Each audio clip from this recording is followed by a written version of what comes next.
இன்னைக்கு இந்த வீடியோல சர்க்கரை நோயை முழுமையாக கட்டுக்குள்ள வைக்கக்கூடிய இயற்கையான மாத்திரை எப்படி செய்யலாம்னு பார்க்க போறோம். ஒரு முறை சர்க்கரை நோய் வந்துட்டாலே போதும், வாழ்நாள் முழுவதுமே அவங்க மாத்திரை மருந்துலாம் எடுக்க வேண்டிய சூழ்நிலை ஏற்படும். அது மட்டும் இல்லாம நாளடைவில் அவங்க இன்சுலின் போட வேண்டிய சூழ்நிலையும் ஆரம்பிக்கும்.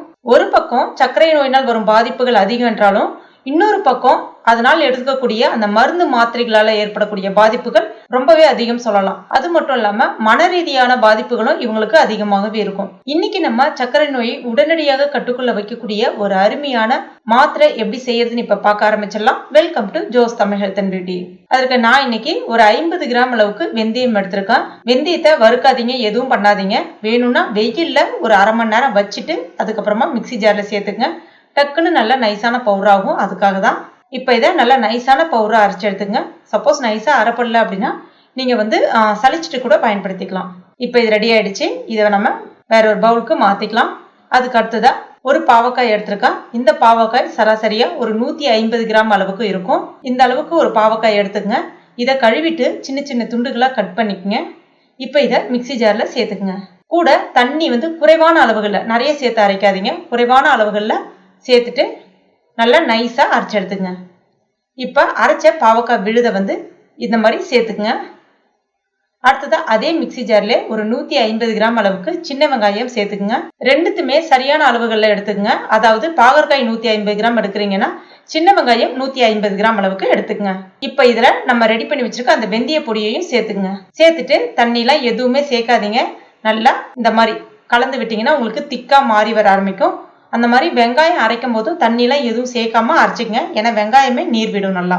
இப்போ உங்களுக்கு இந்த ஸ்டேஜ்ல பாத்தீங்கன்னா ரொம்ப இலகுன மாதிரி இருக்குன்னா நீங்க மேற்கொண்டு மறுபடியும் கொஞ்சமா வெந்தய பொடியை சேர்த்துக்கலாம். அந்த திக்கான பதத்துக்கு உங்களுக்கு கிடைக்கும். இப்ப இதுல இருந்து சின்ன சின்ன உருண்டைகளா எடுத்து உருட்டிக்குங்க. அதாவது உங்களுக்கு எந்த அளவுக்கு உங்களால விழுங்க முடியுமோ அந்த சைஸ்க்கு நீங்க சின்ன சின்ன உருண்டைகளா உருட்டிக்கலாம். ஆனா சைஸ் பாத்தீங்கன்னா ஒரு நாளைக்கு இந்த அளவுக்காச்சும் நீங்க எடுக்கணும். அதை மனசுல வச்சுக்கங்க. உதாரணத்துக்கு சொல்ல போனோம் அப்படின்னா, நான் இந்த அளவுக்கு இது நீங்க எடுக்கணும் அப்படின்னு நான் சொல்றேன்னா, இந்த அளவுக்கு உங்களால விழுங்க முடியல அப்படின்னா இதை ரெண்டா பிரிச்சுக்கங்க. அதாவது இதை இந்த சைஸ் உருண்டையை 2 உருண்டையா பிரிச்சு உருட்டிக்கங்க. ஒரு நாளைக்கு 2 விகிதம் அளவுக்கு நீங்க எடுத்துக்கலாம். இப்ப இதை நம்ம வெயில்ல காய வச்சுக்கலாம். வெயில்ல காய வைக்கிறதுனால இதனுடைய மருத்துவ குணம் போகும்னு நினைக்காதீங்க, போகாது. வெயில்ல காய வச்சுக்கங்க. அதே சமயத்துல ஒரு 2 நாள் வெயில்ல காய வச்சா போதும், நல்லா உங்களுக்கு இந்த மாதிரி வரும். இப்ப இது ரெடி ஆயிடுச்சு. இதை இப்ப நம்ம ஒரு கண்ணாடி பாட்டில் இல்லைன்னா சில்வர் ஏர்டைட் கண்டெய்னர்ல போட்டு வச்சுக்கலாம். ஒரு மாசம் ஆனாலும் கெட்டு போகாம இருக்கும். நல்லா காஞ்ச பிறகு ஸ்டோர் பண்ணுங்க. ஏன்னா வெயில்ல காய வச்சாதான் இது கெட்டு போகாம இருக்கும். அதுக்காக தான் வெயில்ல காய வைக்க சொல்றேன். இப்ப உங்களுக்கு காஞ்ச பிறகு இந்த சைஸ்ல தான் கிடைக்கும். நான் ஏற்கனவே சொன்ன மாதிரி இந்த சைஸ் உங்களால ஒரு உருண்டை விழுங்க முடியல, தொண்டையில அடைக்கும் அப்படின்னா 2ஆ புட்டுட்டு கூட நீங்க விழுங்கலாம். இல்ல அப்படின்னா 2 உருண்டைகளா உருட்டும் போது 2 உருண்டைகளா உருட்டிக்கங்கன்னு சொன்னேன். இப்ப இதை எப்படி சாப்பிடணும் அப்படின்னா, காலையில வெறும் வயிற்றுல இந்த சைஸ்ல இருக்கக்கூடிய மாத்திரைனா 1 எடுத்துங்க. இதுல 2ஆ இருக்கக்கூடிய, அதாவது இதுல இருந்து சின்ன சைஸ்ல இருக்கக்கூடிய மாத்திரைனா 2ஆ எடுத்துங்க. இதே மாதிரி நைட்ல படுக்க போறதுக்கு முன்னாடி 2 எடுத்துக்கலாம். இந்த மாதிரி நீங்க ஒரு வாரம் தொடர்ந்து சாப்பிட்டாலே சர்க்கரை நோய் முழுமையா கட்டுக்குள்ள இருக்கும். அது மட்டும் இல்லாம நீங்க இன்சுலின் போட வேண்டிய அவசியமே இருக்கவே இருக்காது. சர்க்கரை நோயினால் உங்களுக்கு ஏற்படக்கூடிய அந்த பாதிப்புகளும் இருக்காது.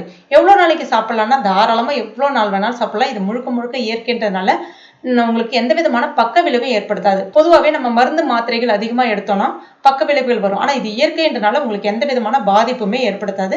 அதனால தாராளமா சாப்பிடலாம். உங்களுக்கு சர்க்கரை நோய் எப்பவுமே கட்டுக்குள்ளே இருக்கும். கண்டிப்பா ட்ரை பண்ணி பாருங்க. ட்ரை பண்ணிட்டு மறக்காம எனக்கு கமெண்ட் பண்ணுங்க. இந்த வீடியோ உங்களுக்கு பிடிச்சிருந்தா லைக் பண்ணுங்க. உங்க நண்பர்கள் மற்றும் ஃபேமிலி மெம்பர்ஸ் கூட மறக்காம ஷேர் பண்ணுங்க. மேலும் இது போன்ற பயனுள்ள குறிப்புகளுக்கு நம்ம சேனல்ல இது வரைக்கும் நீங்க சப்ஸ்கிரைப் பண்ணாத நண்பர்கள் இருந்தீங்கன்னா உடனே சப்ஸ்கிரைப் பண்ணீங்க. கூடவே மறக்காம அந்த பெல் நோட்டிஃபிகேஷன் பிரஸ் பண்ணுங்க. தேங்க்யூ.